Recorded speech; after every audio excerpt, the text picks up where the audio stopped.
Olá, boa noite, seja bem-vindo ao novo canal e seja bem-vindo a mais um Tempo de Saúde, aqui com o Dr. Dinis Carmo, que já está do outro lado do ecrã na nossa companhia, para, como sempre, esclarecer alguns temas relacionados com a saúde. Vamos continuar o tema do programa passado, que consiste na prevenção das doenças ortopédicas, e ficamos de falar sobre o desporto. Boa noite, doutor, seja bem-vindo a mais um programa e muito obrigada. Olá, Fátima, obrigado, boa noite também aos telespectadores. Doutor, ficamos a falar da prevenção das doenças ortopédicas, entretanto alargamos o tema. Falamos que esta prevenção está muito relacionada com o estilo de vida saudável, que engloba sempre uma boa alimentação, a prática de exercício físico e, entretanto, entre histórias que o doutor nos traz sempre, acabamos por abordar mais o desporto. O que é que nos traz hoje, doutor?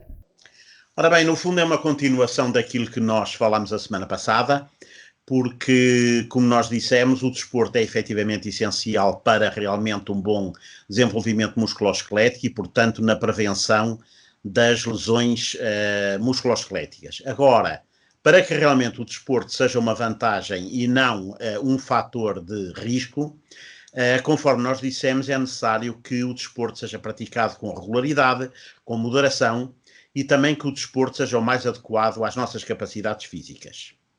Ora bem, isto aqui é um problema prático, porque se relativamente à regularidade e à moderação, eu penso que é algo que a maior parte das pessoas percebem com toda a facilidade, uma vez que são intuitivas.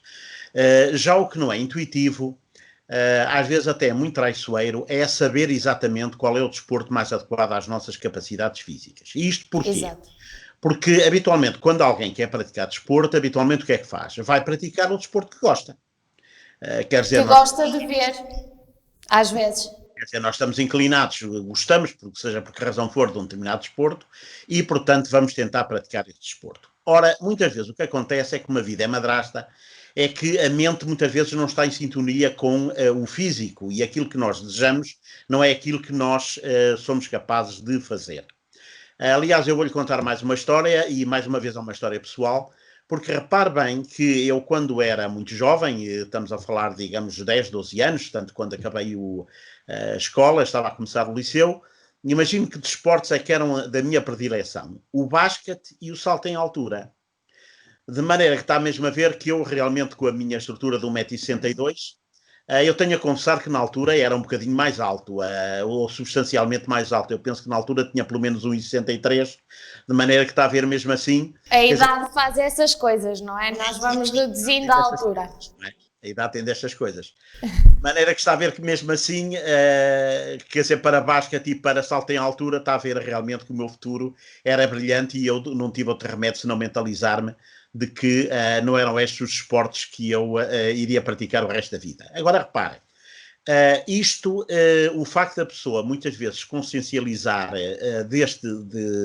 desta realidade, isto muitas vezes não é fácil, sobretudo porque nós estamos a falar de adolescentes que têm a vida à sua frente, que pensam que podem fazer aquilo que lhes apetece. E muitas vezes estar a conseguir convencer um jovem que, por exemplo, quer praticar futebol e que o sonho é ser o segundo Ronaldo, que realmente as pernas que tem nem para dançar o tango servem, muitas vezes isto não é efetivamente uma ideia fácil de transmitir. Isto pode provocar problemas psicológicos. Aliás, é por isso que eu estou aqui a chamar a atenção para este pormenor, que podem, inclusivamente, necessitar de ajuda profissional, naturalmente um psicólogo ou de um orientador. Até porque, peço desculpa interromper, doutor, a psicologia está muito ligada ao desporto. Em tempos anteriores, se calhar não tínhamos tanto essa normativa presente na sociedade, mas cada vez mais clubes grandes, associações, têm um psicólogo para complementar os atletas. Olha, sem dúvida nenhuma, aliás, eu posso lhe dizer que eu tenho a felicidade de ter um sobrinho, filho do meu irmão, naturalmente, que ele é precisamente doutorado em Psicologia do Desporto. e que colaborou durante bastantes anos com o Benfica, depois com a Seleção Nacional de Atletismo. Ele, aliás, esteve presente no Brasil quando foram os Jogos Olímpicos, o que atesta realmente a necessidade de um psicólogo para acompanhar, digamos, os atletas. Mas não só os atletas profissionais, como digo, muitas vezes também os jovens que pretendem praticar desporto, mesmo a nível amador, necessitam de orientação. E fica aqui uma chamada de atenção para, em caso de necessidade, se recorrer a este tipo de profissionais, porque isto pode ajudar imenso. Até porque não é vergonha nenhuma irmos a um psicólogo, é uma ajuda. E este elo de ligação entre psicologia e o nosso corpo, a parte física, é um elo muito importante. Naturalmente que é, porque realmente a saúde não se limita a um bem-estar físico. Para nós termos bem-estar físico é necessário também termos um bem-estar mental. E como você diz, e com toda a razão, eu acho que não é vergonha absolutamente nenhuma recorrer ao psicólogo, nem sequer ao psiquiatra, porque, como eu digo muitas vezes, as pessoas necessitam de orientação, não só, como estávamos a falar, no sentido de lhes ser indicado um determinado desporto, mas inclusivamente serem incentivadas à prática desportiva. Muitas vezes é necessário, portanto, consciencializar as pessoas que até do ponto de vista mental, o exercício físico é muito importante e que pode contribuir imenso para o bem-estar da pessoa. Muito bem, doutor, em toda a sua carreira já deve ter recebido imensos pacientes ligados ao desporto e que consequentemente tiveram fraturas e problemas, lesões, devido a terem praticado mal desporto ou uma lesão relativa à prática do desporto, certo? Sim, sem dúvida. Isso, aliás, quando eu trabalhava no hospital, começava, digamos, as duas principais causas de fraturas são exatamente os acidentes de viação e os acidentes esportivos, não é? Eu próprio, como já tive a oportunidade de dizer, a praticar desporto, tive a oportunidade de partir uma perna. Portanto, estas coisas acontecem, são normais. Agora, eu relativamente, portanto, a esta situação de saber que tipo de desporto é que nós devemos praticar. Eu gostaria de dizer mais alguma coisa e começaria por dizer que isto muitas vezes não é efetivamente intuitivo, não é fácil. Muitas vezes é uma questão de tentativa e de erro. De qualquer das maneiras, há três coisas que nós podemos ter em consideração no sentido de verificarmos ou nos consciencializarmos, porque eu penso que isto parte realmente por uma consciencialização deste problema, de saber se efetivamente um determinado desporto é indicado para nós ou não. E um deles é nós termos consciência da nossa performance, ou seja, do nosso rendimento, comparado com as outras pessoas, digamos, da mesma faixa etária e com as mesmas características físicas. Se nós vemos que temos um rendimento num determinado desporto, que digamos que está dentro da média dos outros, tudo bem.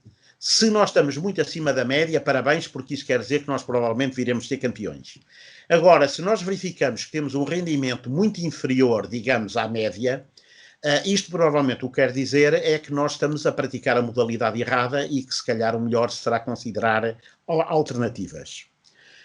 Outro aspecto também muito importante e que aliás também se prende com este, é avaliar a nossa capacidade de recuperação. Ou seja, se nós vamos praticar desporto, seja ele qual for, digamos à segunda-feira, e passado 1 ou 2 dias vamos repetir o treino e verificamos que não só não somos capazes de fazer aquilo que fizemos 2 dias antes, mas que inclusivamente até temos uma certa dificuldade em repetir os exercícios já executados, pronto, isto aqui das duas uma, ou efetivamente nós não estamos a dar o devido repouso que o corpo necessita para recuperar. Exato. Ou então, o que isto também quer dizer é que nós estamos no desporto errado, ou, conforme nós dissemos, podemos ter necessidade, pelo menos temporariamente, optar por outras formas desportivas mais suaves, mas que nos são capazes de, digamos que, de permitir acumular, digamos, uma forma que depois nos permite dar o salto para o tal desporto que nós ambicionamos. E outra coisa também muito importante é nós verificarmos qual é a frequência das lesões que nós fazemos durante a prática desportiva. Sobretudo as chamadas lesões recorrentes. E o que é que são lesões recorrentes? Digamos, é a mesma lesão que se repete com uma certa regularidade ou até com bastante regularidade. Ou seja, se nós durante a prática desportiva reparamos que estamos constantemente a ter a mesma lesão, isto pode querer dizer duas coisas. Mais uma vez, que nós temos uma deficiente capacidade física para a prática desse desporto, ou então o que pode ser, e isto aliás é mais agradável porque é suscetível de correção, às vezes até com uma certa facilidade, é que isto o que pode querer dizer é que nós estamos a executar incorretamente as técnicas próprias desse desporto. Por exemplo, se nós praticamos remo, isto quer dizer que nós podemos estar a fazer a remagem de uma maneira incorreta, ou se praticamos ténis, podemos também estar a manusear a raquete também de uma maneira que não é mais correta. E nestes casos, muitas vezes é fácil, recorrendo ao técnico, e ele, pela observação da maneira como nós estamos a executar os movimentos, é capaz de nos indicar o que é que estamos a fazer de errado. Esses movimentos errados podem ser corrigidos e muitas vezes isto é o suficiente para que realmente a pessoa possa praticar desporto com toda a tranquilidade e evitando lesões. Dito isto, eu gostaria de dizer alguma coisa acerca de 3 modalidades em particular. Você, a semana passada, pediu-me para dizer alguma coisa acerca do CrossFit. Para já, eu ainda não o vou fazer, porque ainda estou a fazer o meu trabalho de casa. Entretanto, fiquei de ter uma conversa pessoal com um treinador profissional desta modalidade, de maneira a ter, digamos, um melhor... ficar mais bem integrado dentro portanto, do CrossFit e saber exatamente quais são, digamos, os objetivos dessa modalidade. De maneira que eu hoje gostaria de chamar a atenção para 3 atividades que também estão muito em voga, que são muito praticadas e que são a corrida de fundo, o ténis e o golfe. Pela corrida de fundo, eu evidentemente quero dizer aquilo que toda a gente sabe, pessoas que têm o hábito de praticar a corrida de 5, 10, 15 ou até mesmo mais quilómetros. E o que é que acontece? O que acontece é que muitas destas pessoas praticam já esta modalidade há anos. Portanto, muitas vezes desde o tempo, lá está, o tempo do liceu, desde os 15 anos, até antes dos 20 anos, não é? E continuam a praticar a modalidade por aí fora, até aos 40, 50, às vezes até mais. Só que o que é que acontece? O que acontece é que, conforme nós também já tivemos a oportunidade de referir, infelizmente isto de 40 anos não são 2 vezes 20 e seguramente que 50 anos não são 2 vezes 25. E a verdade é que conforme nós vamos perdendo outras capacidades, vamos também perdendo a capacidade física para poder, digamos, sustentar, digamos, um esforço físico desta natureza. E o que é que acontece? As pessoas começam a acumular lesões. E isto muitas vezes são casos dramáticos porque aparecem-nos pessoas naquela faixa etária, digamos, dos 40 ou 50 anos, com queixas nos joelhos, habitualmente, evidentemente, também podem ter queixas na anca, no tornozelo e até noutras partes do corpo, mas aqui os joelhos, digamos, que são o sítio privilegiado, digamos, das queixas. E a verdade é que nós tiramos um raio-x e vamos verificar que estes joelhos já têm lesões de desgaste, muitas vezes bastante significativas. E isto é um drama porque, eu como digo, as pessoas aparecem-nos numa faixa etária em que já não são suficientemente novos para poderem beneficiar de determinadas formas terapêuticas, mas também são demasiado novos para serem submetidas a outras, por exemplo, para fazerem uma prótese. Até porque elas, quando recorrem ao médico, muitas vezes o seu objetivo é continuar, digamos, naquela prática... A praticar essa modalidade. Exatamente, é continuar a praticar e é evidente que ninguém vai correr maratonas com próteses nos joelhos. De maneira que muitas vezes também há aqui uma necessidade, e muitas vezes uma vez mais, o grande problema é psicológico, é tentar convencer estas pessoas a reduzirem a sua atividade, não a parar, que isto será provavelmente a pior coisa que elas podem fazer, até porque se a pessoa realmente tem este condicionamento físico e para, isto vai ter problemas de obesidade, cardiopulmonar, inclusive, como eu acabei de dizer, psicológicos, etc., mas tentar convencer estas pessoas de que, se elas querem continuar a ter as suas articulações em bom estado ou em estado razoável, evitar, lá está, portanto, medidas cirúrgicas, elas têm de reduzir a sua atividade, modificar a sua atividade, substituir a corrida pela marcha, por uma corrida mais moderada, pela natação, pela bicicleta, que é um ótimo desporto, porque senão, muitas vezes, como eu digo, isto leva-nos a situações que são muito difíceis de solucionar, mesmo do ponto de vista ortopédico. Muito bem, doutor. Falamos destas práticas desportivas, mas na minha opinião, não sei se está certo ou não, acho que qualquer modalidade deveria ser reforçada com o próprio reforço do músculo. Ou seja, com isto quero dizer que, por exemplo, há anos atrás, no futebol, qualquer jogador de futebol, mesmo profissional, tinha os treinos de futebol e jogava futebol só isso.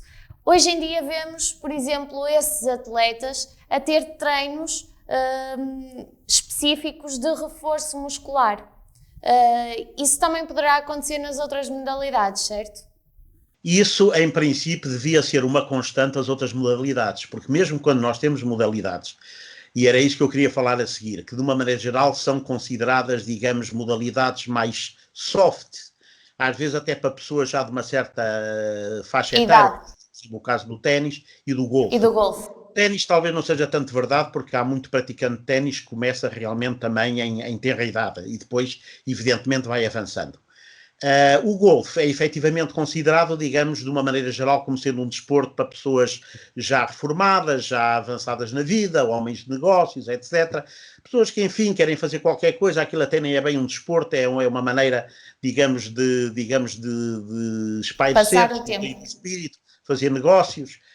Realmente o que não faltam são pessoas, empresários, a dizer que os melhores negócios que fizeram foi quando jogavam golfe, e que, portanto, que são atividades que também não necessitam, digamos, de um grande condicionamento físico, até porque não dão muitas lesões. Ora bem, é evidente que este tipo de atividades esportivas, é evidente que não dão nem de perto nem de longe o mesmo tipo de lesões, nem tão graves como os esportes de contacto, como seja o futebol, o rugby e até, inclusivamente, outras modalidades. Mas é curioso que não são tão inocentes às vezes como parecem, sobretudo até, como eu digo, pela falta de condicionamento físico e já pela idade dos praticantes. E, nomeadamente, relativamente ao golfe, sabe que o golfe predispõe para determinados tipos de lesões muito típicas e que têm a ver, sobretudo, com dois aspectos que se prendem com a prática desportiva. Uma delas é o swing, ou seja, aquela atividade de bater na bola e, portanto, fazer este movimento brusco com os braços e que também leva a uma rotação da coluna e dos joelhos, que já lá vamos. Isto é suscetível de provocar lesões do ombro, nomeadamente rupturas da coifa dos rotadores. O que é que são a coifa dos rotadores? É um conjunto de pequenos músculos que nós temos por debaixo deste músculo maior que nós palpamos no ombro com facilidade e que se chama o músculo deltoide. Esses músculos estão por baixo do deltoide e são absolutamente essenciais para o bom funcionamento da articulação.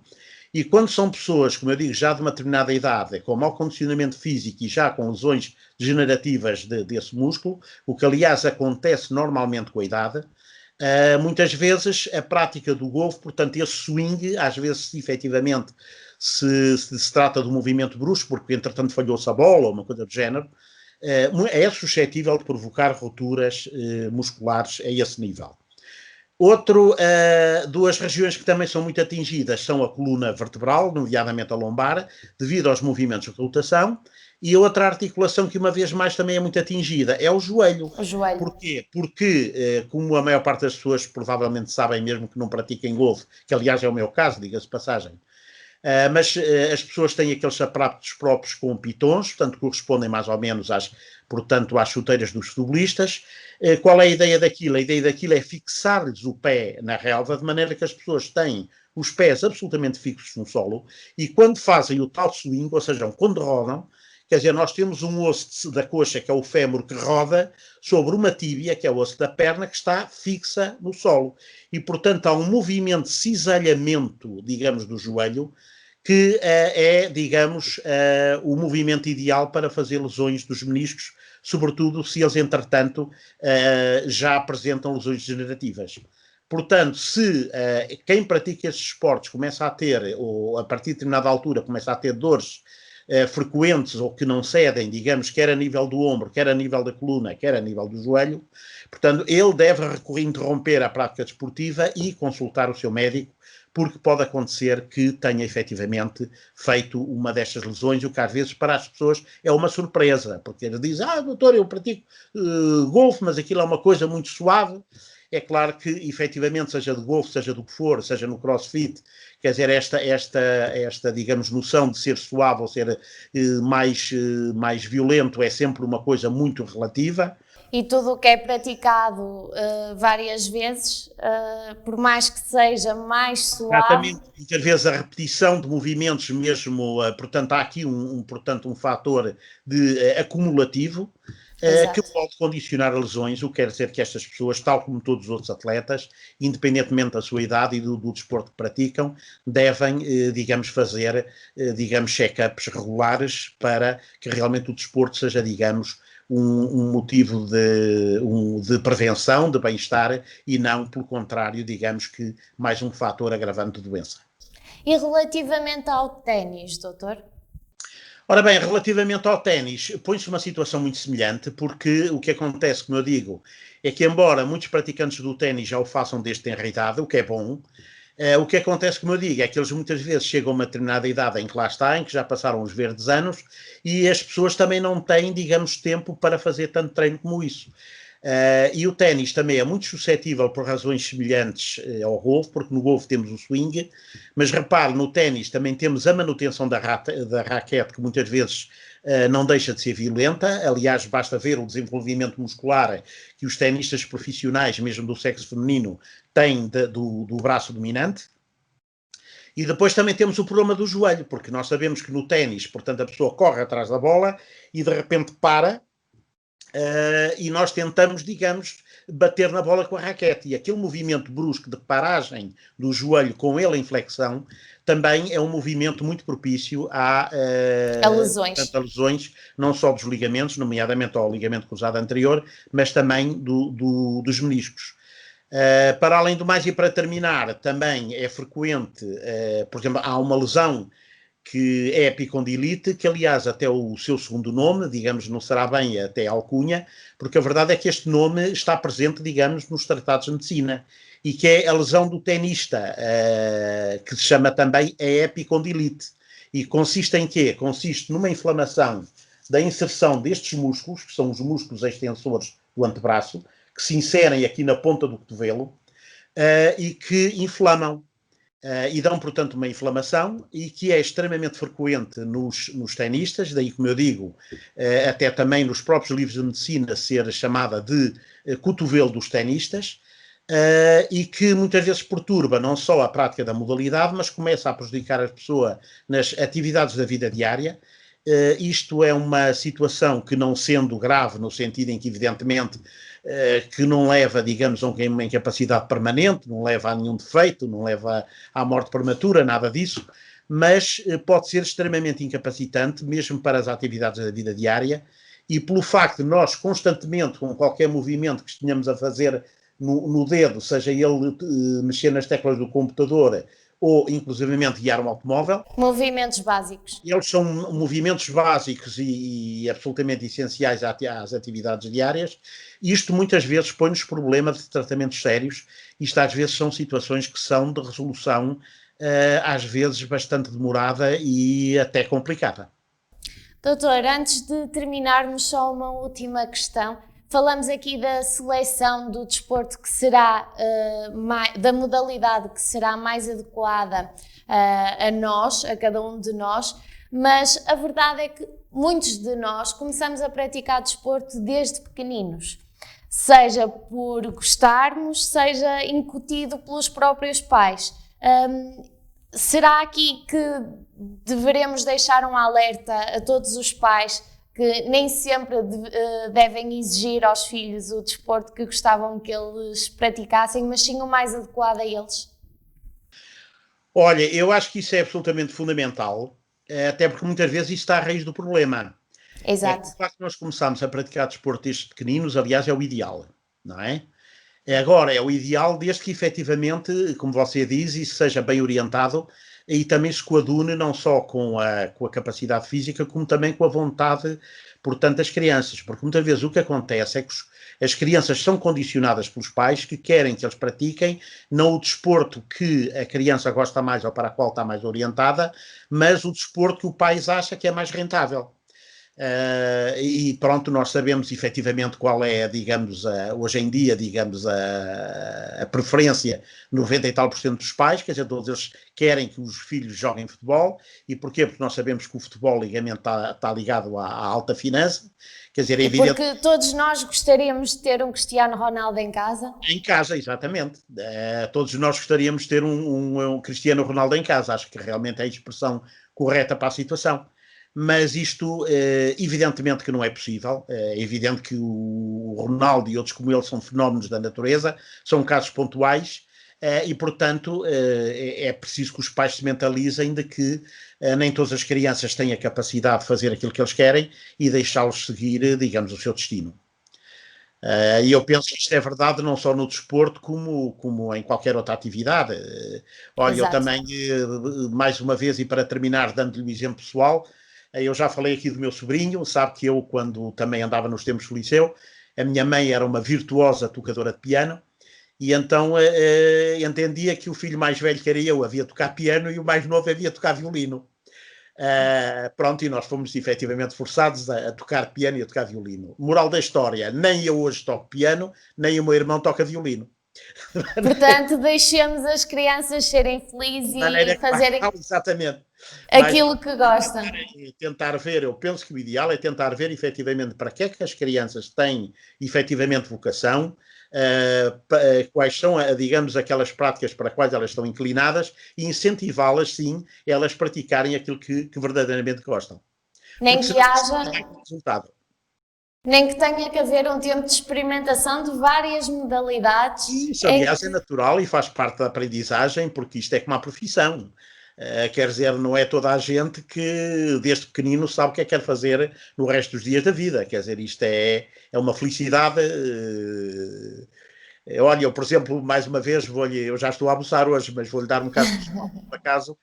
Pessoalmente, eu lembro desde os 4 ou 5 anos, eu sempre quis ser médico, nunca me lembro de realmente ter querido ser outra coisa que não fosse médico. Mas eu lembro perfeitamente que já o meu irmão, que era muito mais divertido que eu, ele quando tinha a minha idade, olha, desde bombeiro, a soldado, a astronauta, ele queria ser tudo e mais alguma coisa, acabou por se formar em Direito e, curiosamente, depois tirou a especialidade de como é que se diz, agora está-me a faltar um eu também não sei, doutor. É de diretor hospitalar. Ele era diretor hospitalar de carreira, ou quer dizer que no fundo acabámos, veja lá, as voltas que o mundo dá, digamos, por meios diferentes, acabámos de ficar os dois ligados à saúde. À saúde. Muito obrigada, doutor, por mais um tempo de saúde. No próximo programa abordaremos então o CrossFit. Entreguei-lhe um trabalho de casa, mas como sei que o doutor gosta de o fazer bem e com consciência e com fundamentos para apresentá-lo aqui no programa, trazemos-lo então esse tema no próximo tempo de saúde. Não é verdade, doutor? Está prometido. Muito bem, foi mais um tempo de saúde aqui na sua companhia. Esperemos que tenha sido esclarecedor e pratique desporto e tenha, acima de tudo, atenção à sua saúde. Uma boa noite.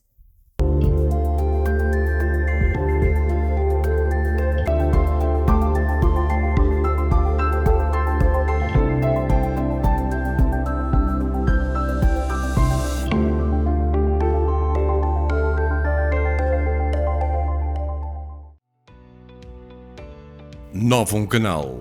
Sempre Novum, sempre seu.